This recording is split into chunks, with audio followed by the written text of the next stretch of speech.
Thanks very much, Anthony. Yeah, just an absolute pleasure to be here this evening, and thanks everyone for giving up your Friday evening or your Friday afternoon or whatever time it is where you are. I'm going to read a short section from the Chernobyl chapter. And this is, sorry, I'm just seeing a question down at the bottom. Is this a lecture or a dialogue? This is going to be a dialogue. I'm just going to read a short reading and then I'll be in conversation with Adam. So I'll just read, this is from chapter 4. I often start with a section from Chernobyl because I kind of think of it as almost the poster child for the phenomenon that I'm writing about in this book, which is the reclamation of abandoned places by nature.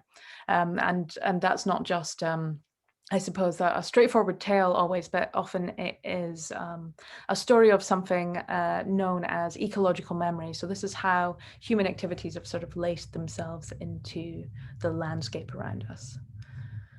I step outside, descend a set of steps, and as I do, from nowhere, the dosimeter in my pocket raises its voice from the occasional background click to the crackle of white noise before overloading and sounding its warning alarm. A two-note siren of a timbre and pitch that seems intended to fluster.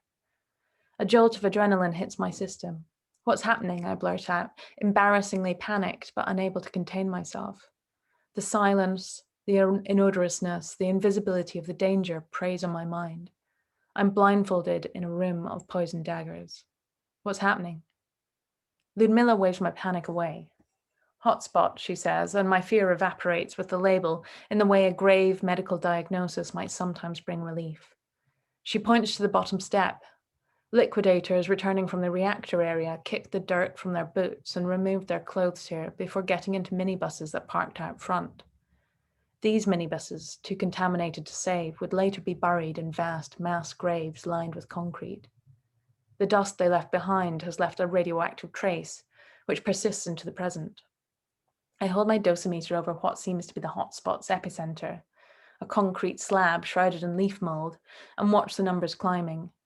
It stops at 15.82 microsieverts an hour, around 100 times the background dose. Ludmilla thrusts her hand out over mine. The dosimeter in her grip is bigger, more professional looking, and its reading is different, higher. It likes cesium, she shrugs, and though I don't understand, I feel myself jealous. Can I hold it? I ask. I take the wailing device, and when I step away, it falls silent, and I relax. The sky is white cloud, too bright to look at. The air is still. I follow the steps down to the cafe's private jetty, from which I look out across a smooth curve of ice that lids the lake's surface, one that does not break when I drop a rock onto it. And what I think about is this: how the past is imprinted upon the present, in every place, but never more tangibly than here. I navigate it blindly in the present, with a dosimeter as a torch.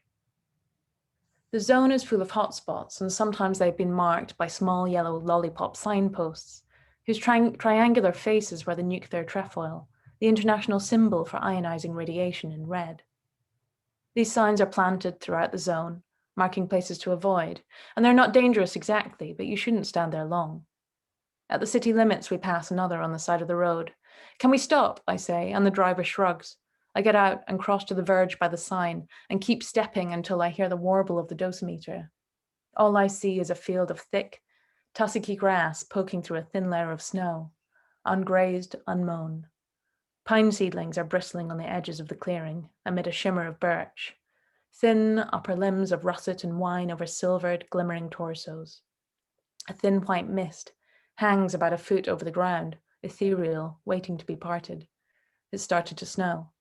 Heavy flakes fall in slow motion onto my hair and my crown. I shut my eyes, feeling cold fingers touching my face, and visualize the radiation washing over me, bathing me in a current of which I'm only abstractly aware, whose existence is a matter of faith. It's one thing to understand the concept in a lecture, I think. Another altogether to comprehend your body at the mercy of it. It takes a certain mystical frame of mind, one I'm not unfamiliar with. I surrender myself to it, to its greater power. I feel my boundaries blur, grow indistinct.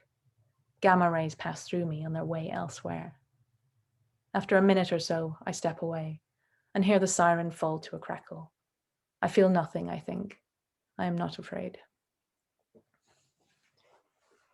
Thanks, Cal. It's such evocative writing, I think. And what I love about it is about this bit is that your fear comes through, but there's also this kind of really sort of teenage excitement. And were you the sort of kid that hung out in abandoned buildings and explored places like this when you were growing up? Yes and no. Yes, as in I think temperamentally I am, and no in as much as for quite long chunks of my childhood and sort of early teens, I was on crutches and occasionally in wheelchairs. So I had a lot of orthopedic surgery when I was young, and so I think somebody asked me the other day about whether they thought that that might have sort of fed into this interest in reading and writing, and certainly it did. But I think it also added a kind of certain frustrated energy, and why so much of what I write about now involves like going there in person. I mean, I think you'll certainly have your own reasons why you like to go places and do things, and I think that that must be one of them. But I think the main thing that draws me to abandoned places is that sort of unusual and very unique atmosphere that you find in these places, and I'm very interested in places that make us feel something, and I think that that is, it's often intangible, it's quite difficult to put into words, and I think that this whole book is like an experiment in trying to put the feeling that these places summon in us into words, and Yeah. yeah. Yeah, that idea in the that you say about with the dosimeter, that the past is there in the present, and all these places that you go to, they kind of exist not just geographically but in all these different moments as well, right? Yeah. So was there a kind of initial abandoned place that got this going, that made you feel that there's something here, there's something more to write about, there's something that these places hold? Yes, I think so. I mean, actually what first got me into abandoned places, or sort of post-human landscapes in this kind of broad term, was when I traveled to a place called Easdale, which is one of the Slate Islands. It's in southwest Scotland, just off the coast, not far from Oban, if you know that area. And it's these small islands which have been very heavily mined. They were quarried for slate in the 19th century, and at some point they were sort of the biggest slate production region in the world. They were called the islands that roofed the world, and one of them, Easdale, is a very small island, but it's sort of pitted with these incredibly deep quarries. And at some point towards the end of the 19th century, the sea walls were breached in this massive storm, and they flooded. And it's these very deep, still pools. So if you look at the island from above, it's almost as much water as it is land, and it's got these sort of little donut islands around it as well. And so I went there just because an artist friend recommended that I go and look at it. She painted them, and when I looked at her paintings, I thought that she must have used some kind of artistic, freedom, that she'd added a little bit because of the colors were so incredible. And then I got there in person, and it really was like that. These sort of weird cyans and turquoises and all of this kind of thing. Um, so it was. I think I started writing an essay then about the potential beauty of post-industrial environments, and this was before I started paying attention to their ecological value. It was more a sort of aesthetic question, and Mm. it sent me down this long road looking at the photographs of Edward Bertinsky and lots of land artists and so on. And I think it kept growing. I do write quite a lot of nature writing, and soon I sort of stumbled across this big cache of scientific material. So it all seemed to come together into one concept. Yeah, that's interesting because you write. I forget who the quote's from, but you write about how we appreciate the pretty in nature first, and then as we start to understand it more, we get this kind of deeper understanding. Who Yeah, was it? Was it? Aldo Leopold. Yeah. Yeah. Um, yeah. So the first chapter in the book, you go to these bings that you call them. This other sort of post-industrial landscape in West Lothian, which doesn't sound kind of typically beautiful, although the photo that you have from the air of this, what you call the Nidri woman, this kind of these shapes, this kind of reclining woman, it is very beautiful looked at in a different perspective. But then there are these remarkable changes in the ecosystem happening there as well. Do you want to talk a bit about how this barren landscape is starting to turn into something else? Yeah, absolutely. I used them as chapter one because I thought they were a very clear example, I suppose, of what I would be discussing across the rest of the book, and what's known as, I guess in this case, it's called primary succession. So you start from almost nothing, sort of sterile ground. And then the bings, which are, they're enormous spoil heaps, which were produced during shale oil mining, again in the 19th century. So they were dug up, superheated to extract oil. It was a kind of paraffin production, and then they would just be dumped in these huge shapes all over West Lothian. So this is just to the west of Edinburgh, and some of the most remarkable ones are now sort of, they've been appreciated as local landmarks. So the Five Sisters, which is one of them, is now used as the badge for the West Lothian Council, because it's almost like pyramids, you know, but they're fanning out in this scallop shape. But they started as these industrial tips, really, which were completely sterile because they'd been so hot. And then, in fact, for kind of decades later, they'd be bursting into flames every so often when sort of leftover bits of oil. So it really wasn't like a pretty landscape when it began. And I think they were quite unpopular locally. They were sort of souvenirs of this highly industrialized period. But over the course of decades, like the last mine and sort of oil production facility closed down in the 60s, I think early 60s. So it's been decades that many of these have been in the landscape. And what's happened is that to begin with, things like lichens and wild grasses would begin to start growing on them, and more shrubs and trees began to take root. And now they're very sort of weird mongrel landscapes, but they're very high in biodiversity because they're considered to be a kind of refugia for life, as a local biologist calls them. So unusual species tend to find a sort of sanctuary there, and they're just left to go wild. You know, teenagers roam there as well. So it's a kind of wildness from all different kinds of points of view. People use them for sort of dirt biking, all sorts of things. But per meter or per mile, there's an incredible assortment of different species that have found life there. And so this is a natural process that happens in things like volcanic islands, but it's also a natural process that is the beginning of how nature kind of reclaims human sites as well. And I think that was the first step for me, was understanding that actually, although these are man-made sites, the processes by which they can be reclaimed are the same all over the world. Mm. And when you write about how they tried to replant them with, was it vine grass, and it completely failed. It's just it's nature doing its own thing that is what allows it to regenerate. Yeah, that's right. Sort of in the past, I think in the sort of 70s and 80s, there were efforts to make them look more natural. So people would go out and plant them with mixes of grass, mixes of wildflowers, and that kind of thing. And they sprayed them with fertilizer as well. But actually, that seems to almost have inhibited growth. It sort of wiped out what was there before, and these wild plants or feral plants or whatever had found a toehold there had been sort of cleared off, and then the things that had been artificially planted there didn't do that well. They needed a lot of care. It was more a kind of gardening than a true sort of recolonization. And I think that to me was kind of a metaphor for a lot of the different ways that we think about sort of restoring landscapes. Like, are we really restoring them to what they were before, or are we just sort of creating another type of garden or another type of man-made landscape? There's a really wonderful way of thinking. A Berliner ecologist, Ingo Kowarek, I think I always pronounce it wrong. He designed a system. He talked about the different kinds of nature, and he begins with like the first kind of nature is truly wild nature, sort of pristine nature, never handled. And then in between you'd have things like parks and you'd have farms. And then the final kind, which he calls nature of the fourth kind, is a sort of post-man wildness, which is not really kept by humans. So it's no longer farmed, it's no longer gardens, and it's almost gone full circle so that it's wild once more. Mm-hmm. And I suppose one of your points in the book is, if we kind of hitch ourselves to this idea of pristine nature only being nature, then we have to search pretty far if we're going to find it at all. And if you take into account places being affected by carbon emissions and microplastics, there's probably nowhere that's going to class as pristine nature anymore. Maybe we need to start looking at these things in a different way.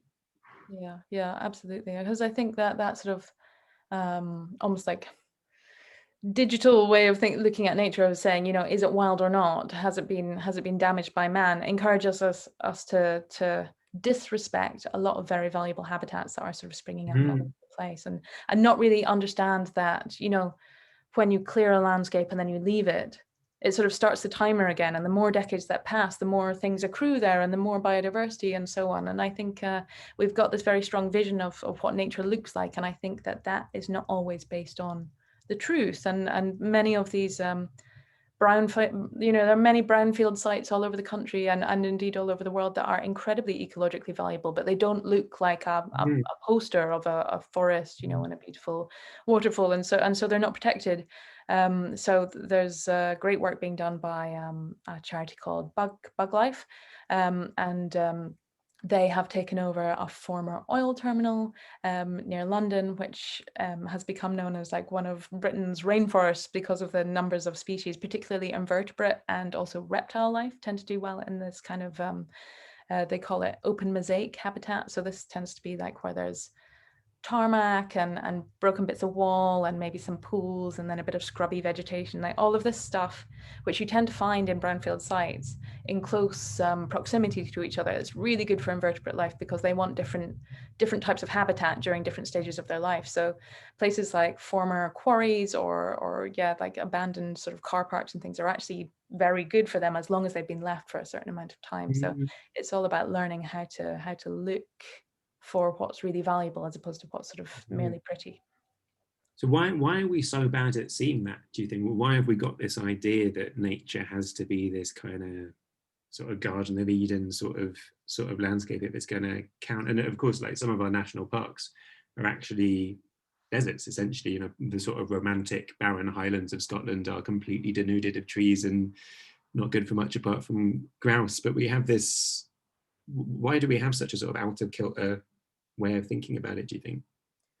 Well, I think partly it's just because the science is sort of catching up with this. So this idea of the value of open mosaic habitats, particularly in sort of man-made landscapes, that's come to the fore in the last maybe couple of decades. Of people have realized how valuable they are. I think often just people didn't think to check these kind of places, although people were talking about, for example, wildflowers growing up in bombed London and so on. So there has been some early studies of these places, and as I mentioned, that Berlin professor, he did a lot of great work in post-war Berlin, sort of beginning to sort of highlight the benefits of these weird sort of broken landscapes.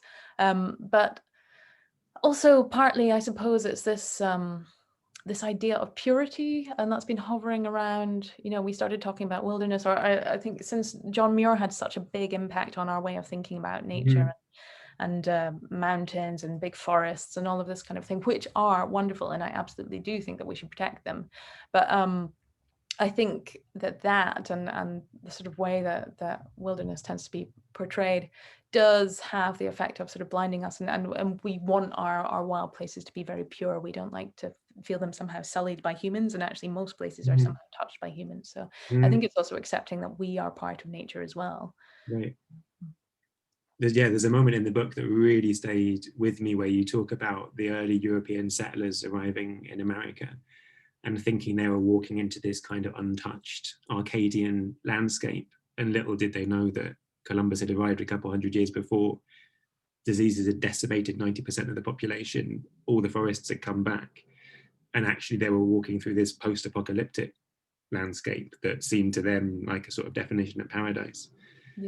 Yeah, absolutely. Because I think a lot of the time, you know, this almost myopia in the way that we look at places, which has very much in the past caused us to not understand the depth of the relationship of many indigenous cultures around the world with their landscape and how much impact that they did have. So I know you've written about indigenous people in Alaska, and previously I've been writing about indigenous Aboriginal groups in Australia, and this is a great sort of source of controversy at the moment, just how much impact did these people have on the landscape around them, and that's it's very controversial really, but the sense that certainly it was not untouched at all, and often the like explorers as they were known just simply didn't understand what they were looking at, and so they didn't understand that these were to some extent man-made landscapes as well, and so that has really impacted on the way that we understand what it means to be indigenous, what it means to be from a landscape, and think only in terms of that sort of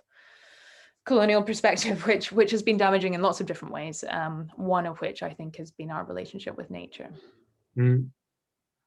And I suppose that, because I think what you do so well in your work is not just writing about people as part of, or not just writing about the ecosystems and the landscapes, but you write about the people and the emotions and how we think about place, and whether we're talking about the Bings in the first chapter, or the Soviet farmland that's been cleared in Estonia, or Chernobyl, or you go to the no man's land, the buffer zone on Cyprus between Turkey and Greece, where there's this green line, you describe it, cutting across the island that's sort of 4 miles wide or 100 meters wide. All these places, they also have this terrible sadness, depending how distant we are from the events. But presumably even somewhere like West Lothian, there's or at least until recently, there was a grieving for a lost industry and the poverty that comes from that and the social breakdown. And or you go to Detroit, and yeah, there's just a lot of human sadness going on in the book as well, isn't there? These very tragic landscapes. Yeah. How did you feel being in these places?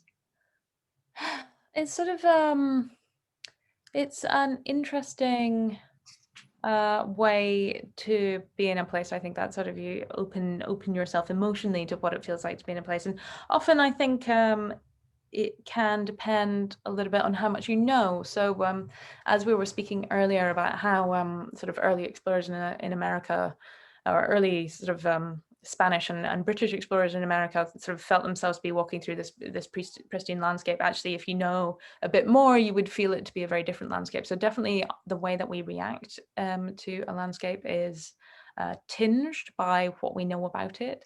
And I think it is a bit difficult, I find it a bit difficult in this book to sort of balance that sense of, that you've got the melancholy and often sort of sense of regret about the landscapes, and balance it with this sort of sense of rewilding and promise and hope, So it is, I think, to me, all of these places are very bittersweet locations to visit, some of them feeling more bleak than others. But many of them I came away with a sort of sense of optimism that they had been so badly impacted, maybe only a few decades previously. And yet to walk in these places was to feel, in the presence of the wild again, to be surrounded by all these different species, and in fact, in some cases, to feel strange for being a person in them. So I guess in that instance, I'm thinking about the island of Swona, which for those who haven't read the book yet, it's a small abandoned island off the north coast of Scotland, sort of between where I live in the Orkney Islands and the Scottish mainland. So it's a very small island. It has about 9 houses on it, and the last family to live on it left. There was an elderly sibling pair who left in 1979, and they left their cattle on it. And so since then, there's been no permanent residents to have lived on the island since then.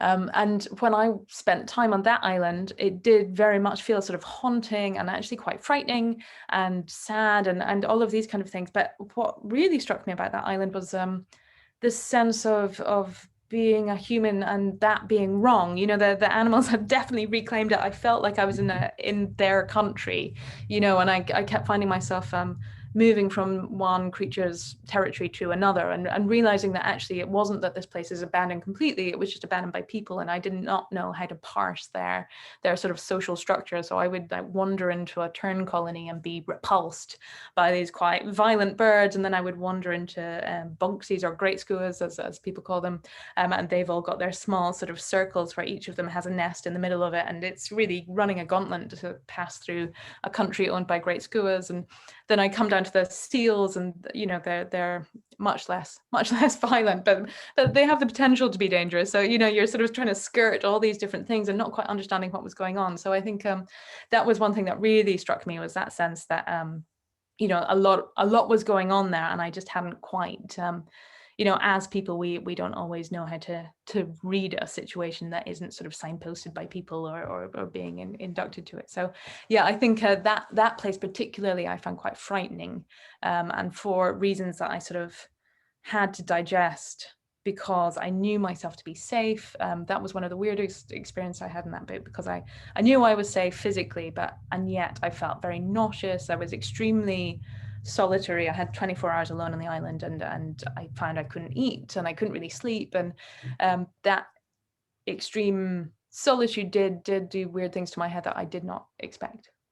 And then on the flip side of that, there's a couple of chapters, and maybe you can read the other section you were going to read now, where you go to Detroit and then to Paterson, these two amazing sort of post-industrial sort of emblems of the decline of sort of early industry, automation, the automobile and weaving, wasn't it, for Paterson mostly, and find yourself kind of very alone and free and anarchic right in the middle of these vast cities. Do you want to read the bit from the Paterson one, and then we can talk about that?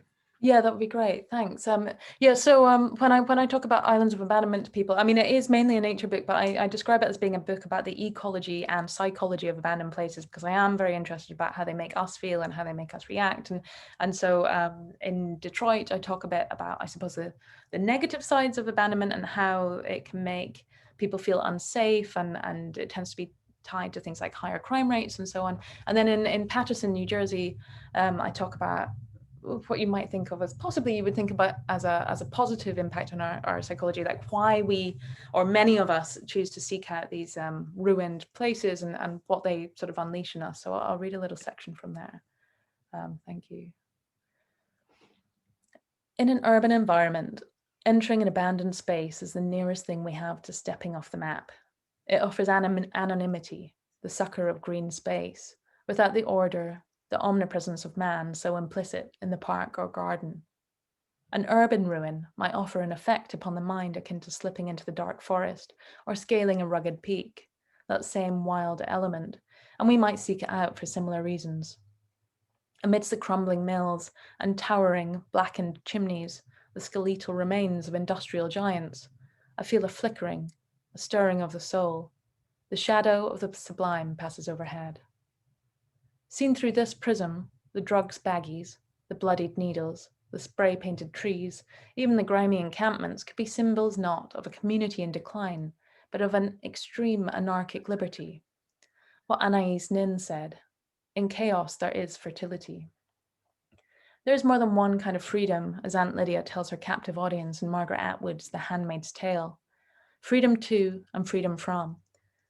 In their new theocratic state of Gilead, the apprentice handmaidens are being given freedom from objectification, freedom from certain kinds of danger. In the days of anarchy, as Lydia calls them, meaning the before times, now, it was freedom to. I've never seen the latter so clearly epitomized as in the unkempt wilderness, grown up around the old Colt Mill. It's an instantly comprehensible demonstration, a defining of terms. There's no authority here to defy. To be here is to experience a raw kind of exhilaration laced with fear. There is a thrill in finding safe passage through a place with no safety rail, empowerment in the experience of self-determination in the extreme. But without the structure and strictures of normal society, the sense of possibility is so strong as to be dizzying. I could do anything, you think. I could be anyone, and no one will stop me. One realizes very quickly how thin the threads that hold our identities in place might be. Perhaps we only know who we truly are in a place where no one tells us what to do. Were you tempted to stay off the map? Yeah, a little bit. I think, yes, actually, in Paterson, perhaps slightly less so than in the final place where I went to, which is Slab City in California, which is this anarchic sort of dropout community in the desert in California. It's sort of notorious for being quite a lawless kind of place, but it's also quite a free kind of place. People retreat there for various reasons. And I think the sense of community there, and the sense that a lot of people were choosing to be there. In Paterson, many of the people who were living in these sort of burnt out mills were really at a low ebb, and probably were homeless and had sort of slipped through the safety net if there was one. Whereas in Slab City in California, I think that exhilaration really felt close to the surface, and people were very excited about sort of living there and their identity as slabbers, as they call themselves. But I found that place in particular really thrilled and frightened me in equal measure. It's that sort of sense, I touched on that in the reading, like maybe you could just disappear, like that phrase, how to disappear completely, wouldn't be so hard. There were all these people who were so self-sufficient, and they were completely off grid. They hadn't used the internet in years. They did a bit of work locally for enough money to get gas for their cars, but otherwise they had everything else that they needed. And I think that is, it's sort of dizzying, exhilarating, and but at the same time, partly it's maybe being a sort of lone woman traveling in these places. It's frightening, but I think it's frightening for everyone. Like I woke up in the middle of the night in Slab City and sort of heard people on drugs sort of shouting just through razor wire very close, and people carried guns, and they had dogs and all of this kind of thing, like that sense of being kept safe by the things that constrict us. You really are sort of brought into contact with that idea that we're sort of making a deal in return for safety, and I think all of us have to figure out where that line really lies. I'm just going to ask Cal a couple more questions, and then we'll go to the question and answers. So if anyone's got any questions, just pop them in the little Q&A box down the bottom, and then I'll ask them in a second.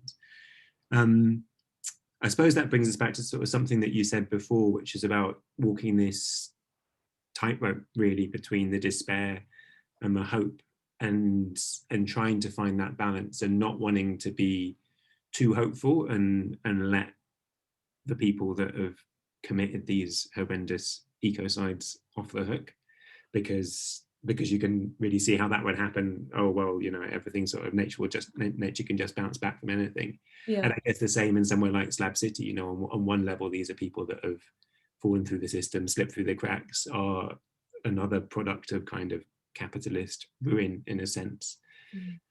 But there is also this kind of hope and this freedom, and and I suppose it's something I think about a lot in just how do we tackle climate change in general. How much do we scare people? How much do we give people hope? What is that balance to strike? Yeah, I think, I can only give a very personal reaction to this, because I think that people vary. I find that personally, hope's very important to me, just in sort of firing me up to get on with the day. I think anybody who's concerned about the environment can very quickly find themselves sort of crushed by the sort of daily reality of reading the headlines and reading the papers, and that is very difficult. You hear the phrase climate grief, or the special kind of exhaustion that is suffered by activists and by scientists and climatologists, who are working in this area. I think it's such a hard line to tread, and I was very anxious actually that the book should not be irresponsible in finding hope where there is none. And I think that it always has to be that sort of trade-off between light and dark, like enough hope that we get up and we try again tomorrow, and we try and figure out the best way forward.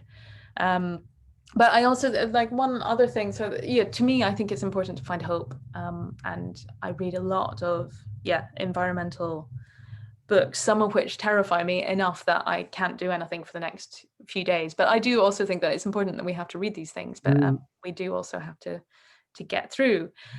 So that was one reason, I suppose, that I was looking at maybe the silver linings and things, and that, like, a way forward, this sense that actually things are, there is enough hope that if we act now, we might be able to avert catastrophe. And I think that has to be first and foremost to me. And what else? There was something else I was going to say here, but I've sort of run past it. That sort of sense of responsibility. I don't know, the reaction to the book has been sort of split, actually. Like, some people saying, like, they loved that optimism, and then other people feeling it's too Pollyanna-ish. And I think that, everyone will interpret it in their own way. So I find nature beautiful, and so I guess it was important to me to find beauty in everything I was writing about. And I can't, we've gone 42 minutes without mentioning coronavirus. But I can't, we can't get to the end with it. Like, it seems, you finished writing this as the pandemic started. You've published it in the pandemic. We're having this conversation in a completely different way to be.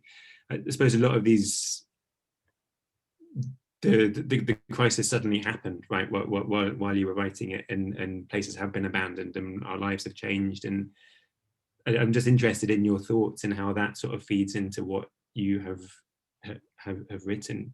A lot of ideas that seem very sort of temporally in the past or in the future in the book, and then suddenly there's this kind of unfolding disaster that we're all living through.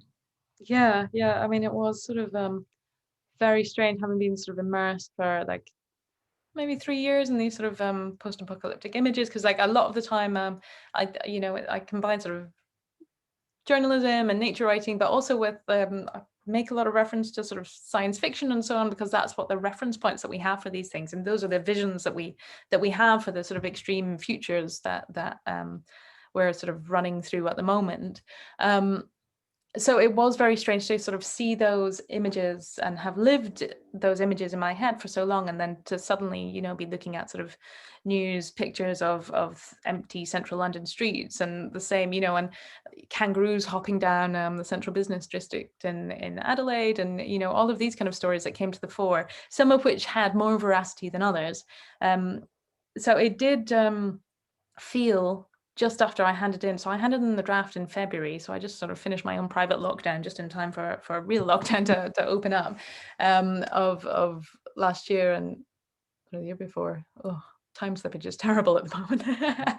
And then just while I was writing the second draft, all of these images were proliferating online, and that sort of discussion of, like, we are the virus, all of this kind of stuff came out, and I found that a little bit frightening, in as much it was very much echoing, all the lines of thought I'd been through for the last few months. So I did feel sort of in a good position to respond to them. And, I thought through all of these sort of we are the virus narratives and rejected them during the course of the book. And one thing that I did note was that, when you looked at these dolphins coming back in Venice, all of this kind of thing, was that my immediate reaction was that I knew that it was too fast, it was skin deep, this couldn't possibly be true. But it was a little bit frightening how ready people were to sort of jump on them and see them as healing and redemption and so on. And so I think that it is a little bit of a worry, like we're desperate for redemption stories. And I suppose I'm giving some in this book, and I love them, and we have to remember a kind of gravity and keep telling ourselves, like, yes, there is hope, but there is also great risks, and we can't sort of turn our face away from that. Well, I would love to carry on just asking you questions myself, but it's only fair that we open it up a bit. So we've got quite a long one from, let's start with the short ones, and then I will come back to the long one if we get time. So Let G says, Mike, you said your light on thoughts on places of abandonment from an attachment perspective. Oh, I'm not sure, actually. Letitia, would you mind commenting and clarifying? And go to Keith, who says, I suspect less people will be visiting a deserted base in Afghanistan than Mayan temples. Does the original purpose influence our response to the rewilding? Oh, that's interesting. Yes and no. I suppose it probably influences our response. Absolutely. I don't think it influences nature's response. So actually, Adam, you'll probably know about this, but there's been a great proliferation of, for example, wolves in continental Europe at the moment. And many of these packs actually got sort of their start on abandoned Cold War bases, and have sort of spread through. They started in sort of Central Europe. Many old military bases became very important. So the establishment of large mammals in Europe, and they are now spreading well beyond that purpose. So I think that nature doesn't really care as long as these are not deeply polluted places. But I do think that it impacts on how we perceive them. I live in Orkney, which is a very, it's a very peopled landscape, in as much as there's these waves of history. So they have like Neolithic ruins on top of, or World War II ruins on top of World War I ruins on top of, you know, ruins all the way back to Neolithic times. And certainly what's interesting is the different responses that we have to each of these places. But I don't know how, apart from in things like nature writing and poets and people like me who are looking to sort of make them emotionally resonant, I don't know how much it necessarily matters. I think it's more about the passage of time that makes these locations so significant.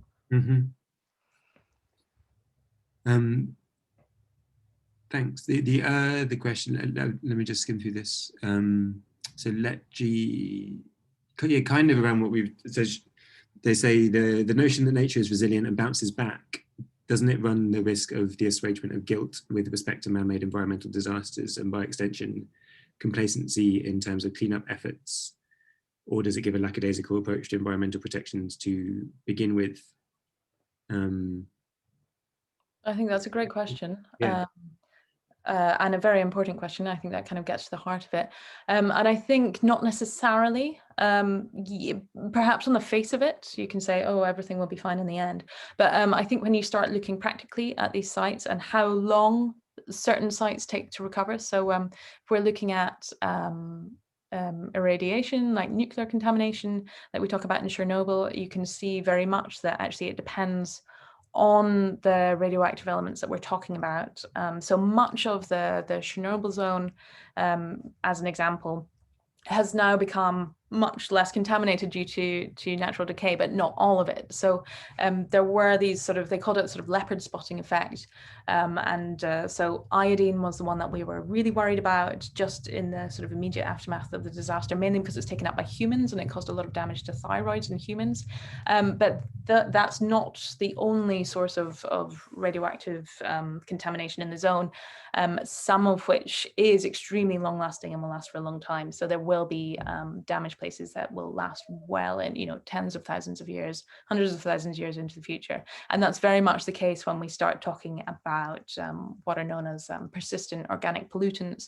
Talk about this in the context of post-industrial New Jersey, but this is also the case in the UK and all around the world. So things like the chemicals that went to Agent Orange, dioxins, PCBs, these things are so long lasting that essentially they will never decay.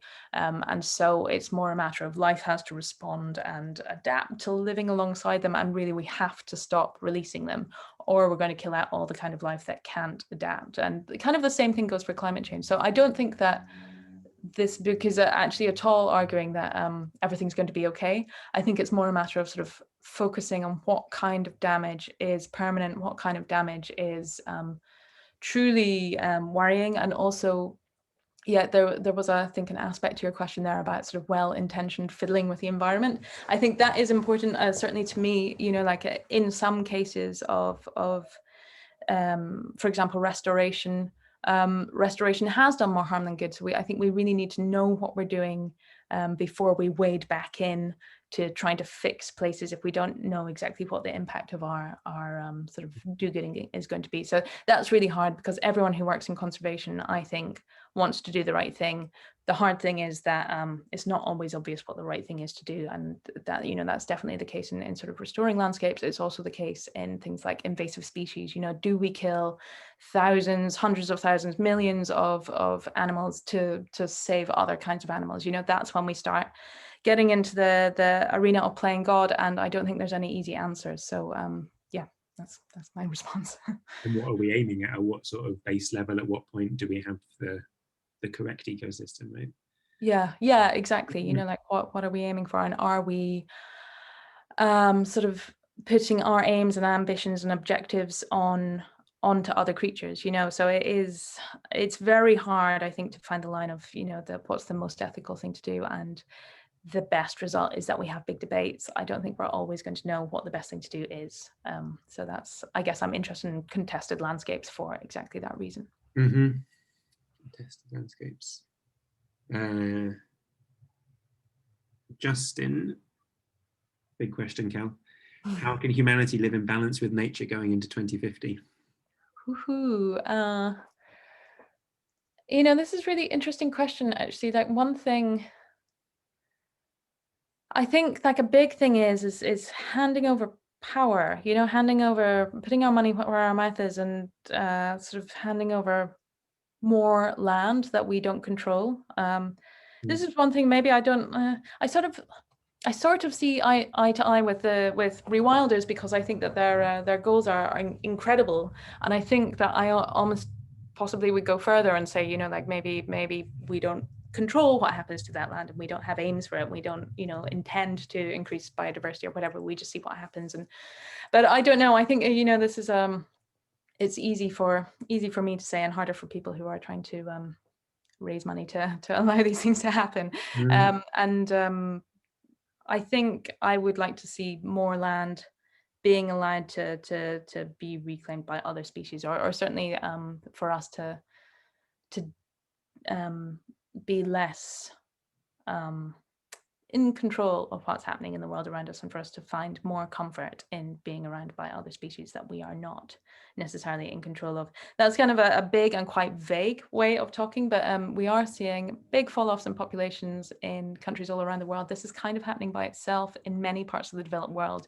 Lots of especially marginal farmland is falling into abandonment, it's regrowing as forest. So I think actually this is already happening in lots of places, and that we should try not to be alarmed by sort of, you know, abandoned villages or abandoned where that has happened in an organic way, that people are choosing to leave them. I definitely don't think we should try and evacuate people from the land at all, but certainly where new growth, forestry growth is happening, we should try and protect those forests. And when it comes to sort of carbon sinking, I think natural regrowth is often a lot more powerful, and even possibly faster than sort of planting huge plantations for the purpose of carbon sinking. So I think if we could direct some of the money that's going into these vast carbon sinking plantations into allowing land to naturally regrow, and therefore sort of allow other species as well as trees. So a tree is not just, and a forest is not just trees, you know, it's all this kind of scrub and animal species and fungus and all of this kind of thing, so that we can't actually create those artificially very easily. So I think stepping back is the most important thing that I see. Yeah, I can see why that's a harder thing to raise money for. Give us your money and we're not going to do anything with it. Cal, this is Yana. What do you think shapes whether people's dominant feelings concerning abandoned places lean towards fear or towards curiosity? Oh, that's such a good question, and I think I'm still trying to figure this out, actually, because partly I think it will be personal experience, partly I think it's temperamental, you know, like what does one find stirring, and also I think it might just be experience of spending time in these landscapes. So